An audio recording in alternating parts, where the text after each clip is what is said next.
সন্ধ্যা সময় মাৰ ঘৰলৈ গৈছিলোঁ আৰু ৰাতিৰ ভাত সাজ খোৱাকৈ গৈছিলোঁ। আচলতে এয়া বহাগ বিহুৰ ভাত সাজ।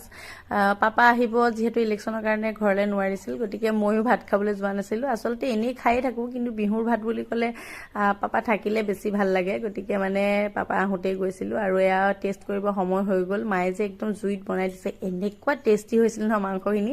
মোৰ হাতত আজিলৈকে এনেকুৱা টেষ্ট হোৱা নাই। আৰু ভণ্টিয়ে ৰকীকো সমানে টেষ্ট কৰালে। তাৰপিছত মায়ে বেলেগ কিবা কিবি লগতে পিটিকাও বনাইছে, পুৰি পেলাই ধুন্দুলি আৰু ভাতকেৰেলা পুৰি পেলাই পিটিকা বনাইছে, কাৰণ আমি খাই ভাল পাওঁ। তাৰপিছতে আমি সকলোৱে ভাত মিলিজুলি খালোঁ আৰু ৰকী আৰু লুচিকো খোৱালে। আৰু আমাৰ বৌয়ে মানে বহুত লাহে লাহে খায়, গতিকে দেৰি। তাৰপিছতে ভিনিয়েকৰ লগত লুচি অকণমান শুইও আছিলে। তাৰপিছতে আমি সকলোৱে বহুত সময় আড্ডা দিলোঁ, বহুত কথা পাতিলোঁ।